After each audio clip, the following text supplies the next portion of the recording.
Bom, gente, bom dia. Primeiramente, bom dia a todos. Eu me chamo Christian, do canal TV GC Curuçá. Agradeço sempre a todos os inscritos. E se você ainda não é inscrito, se inscreva no canal, compartilhe e principalmente nesse conteúdo, que é o primeiro de muitos sobre a ufologia, eu gostaria que você participasse comentando. Sei que existem muitas pessoas que não acreditam nesse caso, em nenhum caso sobre seres de outro planeta, outra galáxia. Mas se você não acredita, o que eu quero é que você comente do porquê não acredita. E desse caso específico, se existe teorias da conspiração, que isso não existiu, então isso se trata de que fenômeno? O que aconteceu em Colares? Eu estou falando, óbvio, da Operação Prato, né? Se você tem mais de 30 anos, possivelmente você assistiu no Linha Direta Mistério. Se você não assistiu, mas sabe do que eu estou falando, trata-se de uma das maiores operações militares feita no mundo. Foi em Colares, exatamente no nosso estado. As aparições começaram no Maranhão, passaram a fronteira para o nosso estado, com diversas aparições em diversos municípios, e o epicentro foi Colares. E eu queria começar o conteúdo parabenizando o jornalista Carlos Mendes, que esteve à frente, do qual eu entrei em contato com ele, mandei solicitação pelo Facebook, ele aceitou, conversei. Gente, o que eu trago aqui para vocês é um relato fantástico, que está relacionado com a Operação Prato. Está ou não, né? Não posso afirmar nada.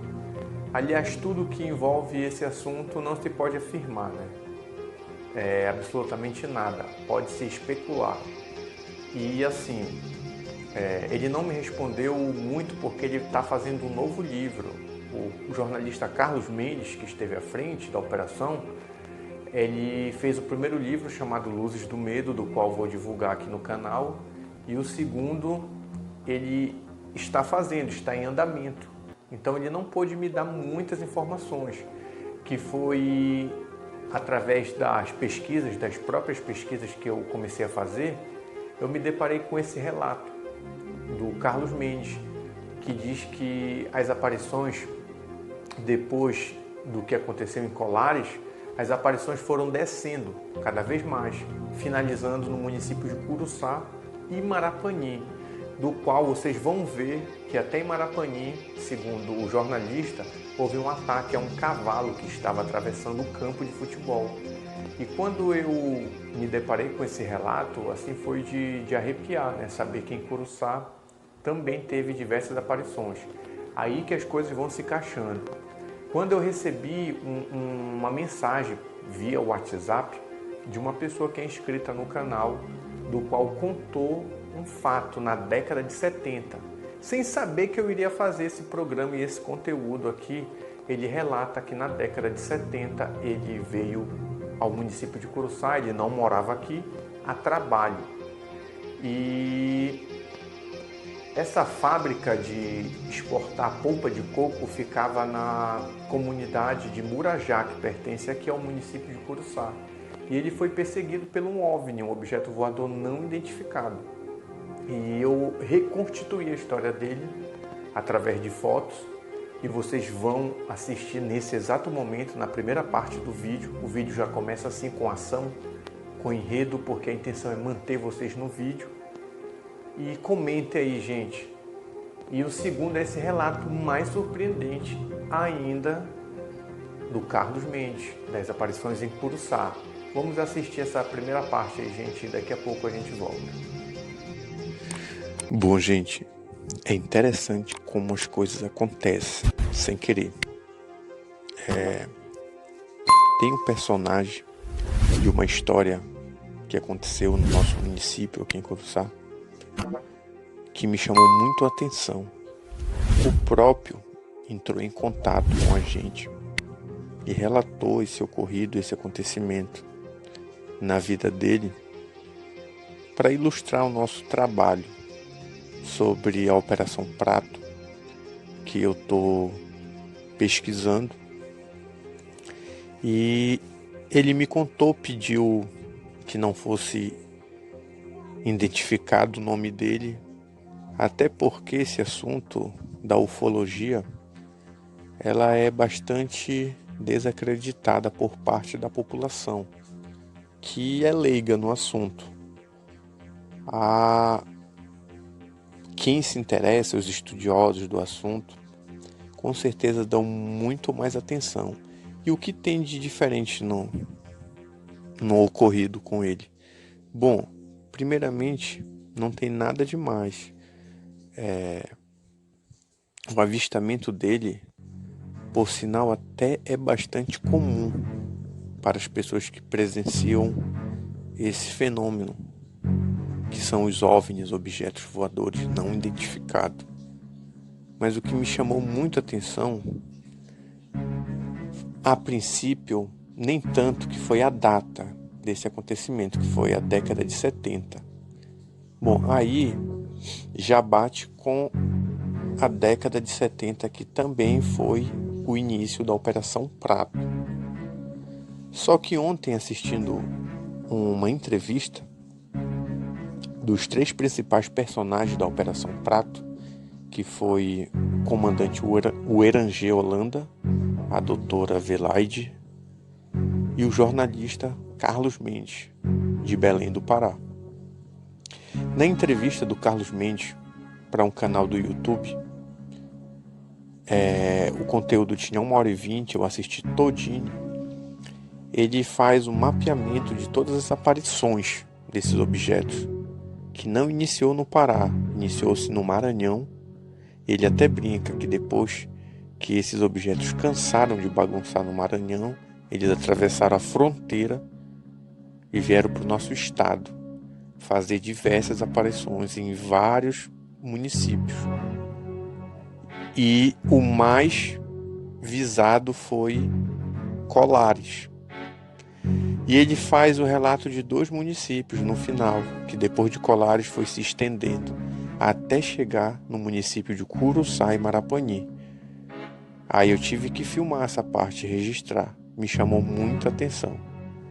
Então, se estendeu até Curuçá e Marapanhi, eu já fui encaixando as peças com esse outro depoimento desse cara que ainda reside em Curuçá. E qual foi a história que esse cara que reside aqui em Curuçá me contou? Que assim, ele veio de Belém no tempo, ele não morava em Curuçá, ele veio a Curuçá a trabalho e ele tinha um gurgel, que por sinal era da empresa. E como ele não tinha onde ficar aqui em Curuçá, ele ficava em pousada, em hotel, aqui no município. E a empresa que ele trabalhava ficava próximo de Murajá, bem próximo, já na estrada de Murajá. Era uma empresa de uma plantação de coco que exportava polpa para a empresa matriz que ficava em Belém, que fazia sorvete. E essa pessoa, ela foi responsável desde a compra do terreno. Na verdade, ele era o gerente da empresa, que veio de Belém e se tornou gerente aqui em Curuçá. Essa empresa tinha sido pouco tempo implantada aqui. E poucas vezes ele tinha que se deslocar de Curuçá até Murajá à noite. Mas uma dessas vezes foi necessário que ele fizesse esse deslocamento até a empresa para fazer uma visita lá, sei lá o motivo. E foi aproximadamente 11 à meia-noite que ele resolveu ir até Murajá. Bom, e na estrada ocorria tudo bem, até que de repente ele percebeu uma claridade pelo retrovisor do carro. E ele percebeu essa claridade e logo ele constatou que se tratava de um OVNI, um objeto voador não identificado. Então ele começou a acelerar o carro. Pois bem, logo ele percebeu que se tratava de um OVNI, né? Acho que nesse tempo esse nome nem existia ainda na mentalidade dele, né? mas ele percebeu que era algo totalmente fora do normal. E com muito medo, ele começou a acelerar o carro e o objeto se deslocava muito mais rápido que ele. Ele freava o carro, ia com uma velocidade bem abaixo e o objeto também diminuía a velocidade. E o objeto tinha esse jogo de luz que é comum, né, dos OVNIs, que oscilavam diversas cores ao redor da aeronave. E o objeto voou por um bom tempo em cima do carro dele, em uma altura de aproximadamente 5 metros. Só que ele não conseguiu identificar a cor, o material da aeronave. Ele só percebeu que era bastante claro e com luzes oscilando, diversas cores. E quando ele chegou, que ele viu o pico de energia da fábrica, ele sentiu um alívio. Estacionou o carro, parou em frente à fábrica e falou e contou a ocorrência para o vigia, que estava com a espingarda ali. E ele viu e falou que tinha sido perseguido por um feixe de luz que perseguiu ele por alguns quilômetros na estrada. E o que me chamou muito a atenção, resumindo, foi esse paralelo aí com a história do Carlos Mendes, que relatou que os objetos foram vistos. Inclusive, vocês vão perceber aí que ele relata que teve um ataque a um cavalo em Marapani, um cavalo atravessando o campo de futebol, e o feixe de luz atacou esse cavalo. Bom, gente, olha esse relato aqui que eu achei sem querer do jornalista Carlos Mendes, que esteve à frente como repórter no caso da Operação Prato, no ano de 77. Analisem esses municípios aqui que ele citou. E os dois últimos municípios me chamou muito a atenção, que eu não sabia, olha, aonde os fatos também foram vistos. Atacar no Maranhão, elas migraram, atravessaram a fronteira e vieram de Viseu, os municípios de Viseu, um município na fronteira do Pará com o Maranhão, depois veio para Bragança, uma cidade próxima de Viseu, depois o fenômeno passou a atacar também em Augusto Correia, outro município, depois em Tracuateia, município vizinho Augusto Correia, e aí ela veio descendo, Primavera, aí Salinas, Salinópolis, que é um balneário oceânico, que nós temos aqui no Pará, muito frequentado, e depois veio chegando mais na região nordeste do Pará, Curuçá, Marapani, aí veio Vigia, Santo Antônio do Tauá, Colar. Perceberam aí esses dois últimos? Bem conhecidos nossos aqui, Curuçá e Marapani. Bom, esse é mais um fato que eu trago que eu não sabia, né? Porque, como o próprio disse, os avistamentos começaram, não foi no nosso estado, foi em Maranhão. E depois de muito vistos e presenciados no Maranhão, eles vieram para esses outros lugares aqui do nosso estado do Pará. Bom, gente, os relatos estão ficando cada vez mais próximos. Olha esse relato aqui, ó. Eu estou assistindo o vídeo aqui, no decorrer do vídeo eu vou pegando essas informações. Campo de futebol, eram 6 horas da tarde e as pessoas estavam, já não tinha mais luz, mas o sujeito estava jogando futebol lá no campinho, no interior da cidade de Marapani, e de repente desceu uma luz do céu, todo mundo apavorado correu, e um cavalo que ia atravessando lá o campo, o gramado, ou estava pastando por lá, o cavalo foi atingido pela luz. E aí eu te pergunto. Bom, gente, espero que tenham gostado dessa primeira parte do vídeo, com esses depoimentos fantásticos. Vamos dar início à introdução da Operação Prato, do que foi, do que se trata e por que envolveu as forças militares e federais do nosso país. E foi um dos casos ufológicos com mais relevância no mundo. Só para você ter noção, no Google existe relatos da Operação Prato em mais de 20 nacionalidades diferentes. Ou seja, todo mundo sabe fenômeno dessa ocorrência que envolveu os militares, não é isso? Bom, de início o nome ele já é bastante curioso e muito interessante, por sinal. Operação Prato, que o capitão, até então capitão no tempo, o Eranger Holanda, ele deu esse nome fantástico a essa operação militar.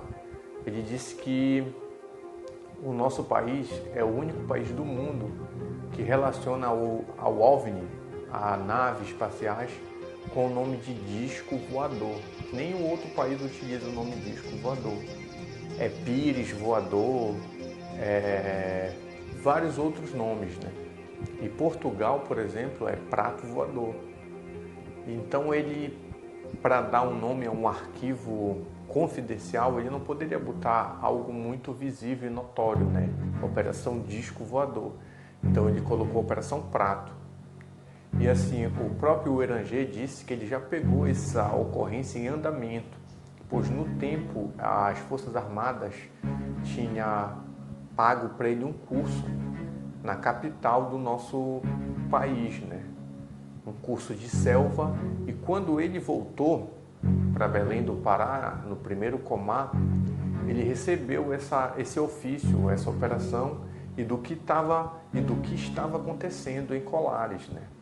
Ele recebeu essa ordem do brigadeiro Protásio, que também acreditava em fenômenos ufológicos, do qual indagou o Eranger, dizendo que o que ele achava disso, do que estava acontecendo em Colares, e que se ele dava credibilidade.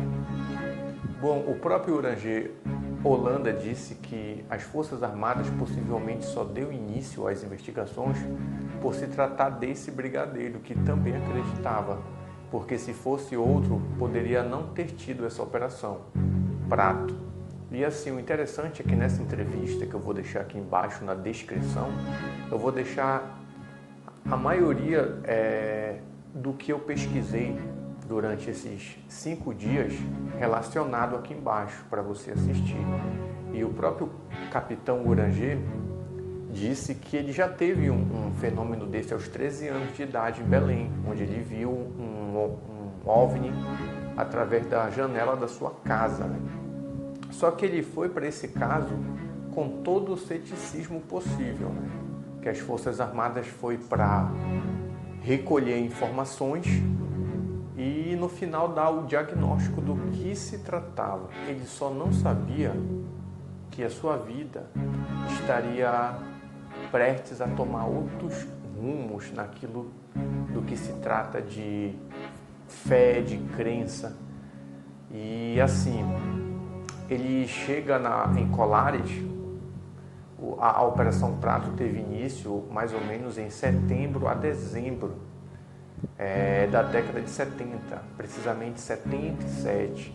E assim, 3 figuras mais importantes que eu destaquei aqui foi a qual eu mais me propus a investigar, que foi o comandante, o Eranger, o jornalista Carlos Mendes, do qual já falei aqui na primeira parte, e na doutora Velaide Cecim, ou seja, 3 pessoas céticas, né? E as suas vidas estavam entrelaçadas nesse fato.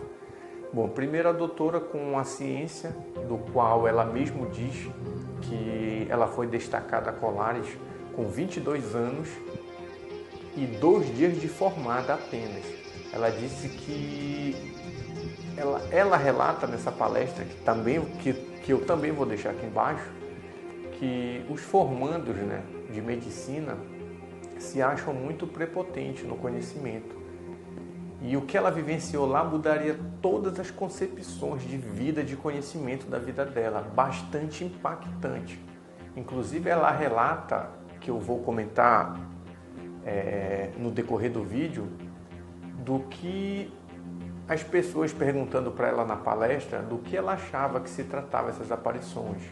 Então foi algo tão impactante na vida dela, do qual eu já não acho muito interessante o que ela disse que poderia ser. Eu já acho mais interessante a concepção do comandante, o Eranger Holanda, do que se trata. É muito interessante saber também que o jornalista Carlos Mendes, a todo momento ele diz, se você for pesquisar, eu vou deixar aqui as entrevistas dele, que ele não viu nada. Ele não viu absolutamente nada do que toda a comunidade viu, do que a doutora viu e do que o comandante Oeranger Holanda presenciou. Isso torna muito mais confiável o argumento dele, porque ele poderia se inserir nesse meio aí dizendo que tinha visto 1001 coisas, né? Dando continuidade ao vídeo, eu vou deixar na descrição do vídeo aqui as diversas pesquisas que eu fiz. Vou deixar 4 pesquisas aqui.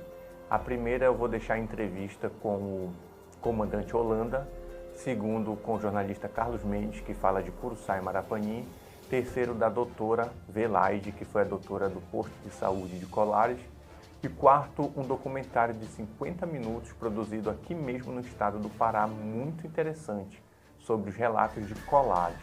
Na descrição do vídeo você procura esse conteúdo. Gente, é muito interessante também relatar o período em que nós estávamos vivendo na década de 70. O poder já pertencia aos militares, vivíamos também a Guerra Fria entre a Rússia, a antiga União Soviética, e os Estados Unidos, capitalismo versus comunismo, e eles ficavam a todo instante trocando força, poderes de quem tinha a maior tecnologia de destruição em massa. Então, quando essa notícia e os relatos dos acontecimentos em Colares chegaram até o primeiro Comar, em Belém, logo a aeronáutica achou que se tratava de alguma guerrilha, a guerrilha do Araguaia, e ali os comunistas estavam fazendo alguns treinamentos, né? Porque os relatos chegaram de clarões, de luzes, a todo instante. Então, assim, os militares foram para investigar uma possível simulação de guerra praticada pelos comunistas. Inclusive, eles nem levaram armas de fogo, eles levaram o quê? Máquinas fotográficas, filmadoras, onde eles tiraram mais de 500 fotos desses acontecimentos e mais de 16 horas de filme. E nos foi entregue à população civil apenas 10% desse conteúdo produzido pelos militares. E assim, o mais interessante é quando o Holanda, o capitão Holanda chegou em Colares, ele já pegou essa ocorrência em andamento, já estava acontecendo. E lá já tinha diversos soldados que já tinham avistado diversas aparições, já tinham coletado diversos depoimentos até mesmo com hematomas produzidos por esse feixe de luz que entrava na casa das pessoas, dos ribeirinhos, das pessoas nativas desse local e coletavam algumas amostras de sangue. Por isso esse caso também ficou denominado como caso chupa-chupa, associado ao fato, a um fenômeno vampiro, onde sugava o sangue das pessoas. E assim, o Holanda chegou extremamente cético, onde ele presenciou muitas vezes diversos momentos, diversas claridades, diversos feixes de luz, onde ele apenas atribuiu, né? Os soldados perguntavam: e aí, capitão, está convencido agora? Ele falou: não, isso apenas são faixas de luz, eu não vi nada, não tem como eu dar nenhum diagnóstico aqui, para mim simplesmente são luzes. Até que o último contato que mudaria sua vida por completo foi em cima de uma embarcação, a mais ou menos 4 horas da madrugada, onde ele descreve uma nave, a nave mãe, gigante, em um formato de uma bola de futebol americano. Desceu em cima da embarcação e ele descreve, nesse documentário que eu vou colocar aqui, com suas próprias palavras, que essa nave tinha aproximadamente o tamanho de um prédio. E dentro dessa nave saiu um ser flutuando, do qual ele não identificou, porque esse ser estava dentro de uma roupa de astronauta. O ser ficou frente a frente com ele por alguns segundos, recuou e desapareceu. E na entrevista cedida por Gevaer, que é o dono da revista UFO, o Gevaer pergunta o que ele achava desse aparecimento e por que aconteceu esse aparecimento. Segundo Holanda, ele achou que se tratava de um reconhecimento entre patentes militares. A patente militar maior deles, desses seres desconhecidos por nós, e a patente maior nossa, de nós seres humanos, que era o Holanda, que estava no caso. Era a maior patente à frente, em Colares. E assim, o Gevaer continua perguntando para ele o que ele achava que esses seres possivelmente estariam fazendo aqui no nosso estado. Bom, sem contar que o nosso estado, o norte, ele é um dos estados mais ricos em minérios. O Holanda achou que se tratava assim de uma pesquisa biológica, onde eles coletavam amostra de sangue desses seres para uma possível visita frente a frente, onde todo esse mistério iria ter um ponto final. Por exemplo, o Holanda relata que ele já fez diversas missões em selva. E a maior preocupação dele, e passava para os seus soldados, era o contato com as tribos, principalmente para não levar a doença que pudesse dizimar diversas aldeias.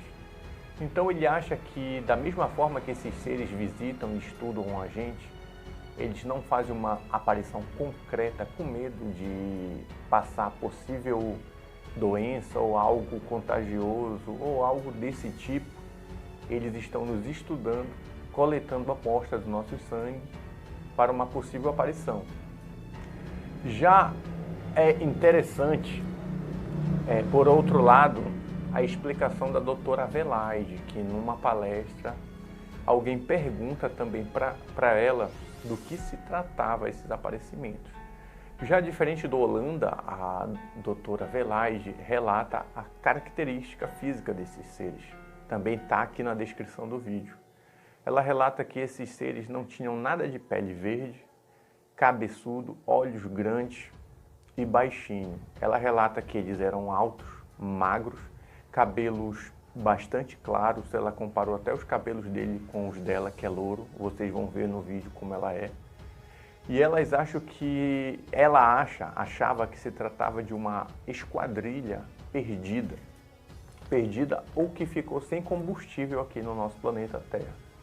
E que eles precisavam de quê? Da energia vital desses seres. Por isso que esses seres desfaleciam depois que eram retirados o sangue deles. Bom, essa é uma explicação baseada no que ela viveu, na experiência dela. Não é isso? E assim, não cabe a gente julgar. Eu fico analisando assim, segundo uma entrevista que eu vi também do cientista Marcelo Gleisi, que ele acha que não existe vida inteligente no nosso sistema solar, que poderia existir apenas vidas simples, células, e que se possivelmente viesse a existir vida, seria em outra galáxia. Só que mesmo que seres interplanetários tivessem a tecnologia de voar na velocidade da luz de outra galáxia para o nosso planeta Terra, eles poderiam sofrer uma deformidade, ou seja, uma desintegração pela viagem. Então ele acha pouco provável também que exista vida. Mas eu pergunto assim, quem somos nós, seres humanos, né, com uma inteligência limitada, para decidir o que pode ou não existir? Não é isso? Quem somos nós para limitar o poder criacionista de Deus? Se é que você acredita em um Deus, se é que você é cristão, ou se você é ateu, não tem problema nenhum. O maior problema é a gente limitar com a nossa própria inteligência algo, baseado naquilo que o comandante Holanda, que o jornalista também que foi para esse evento cético sem acreditar, e a doutora Adelaide, né, que representava a ciência ali, era a médica do caso. E hoje, se você for analisar a palestra dela aqui, nem mesmo você, com uma inteligência, digamos que um pouco menos relevante que a dela, vai dizer, pô, essa mulher tá ficando maluca por dar uma declaração desse tipo. Mas foi a experiência dela. E assim, gente, eu me despeço por aqui. identifiquem com esse conteúdo. Esse conteúdo ele tem apenas a intenção de despertar curiosidade em você e principalmente que você comente embaixo do vídeo o que você acha, se você acredita ou não nesses acontecimentos e se possa existir vida ou não em outros planetas. Eu vou ficando por aqui, esse foi o primeiro episódio de muitos que virão.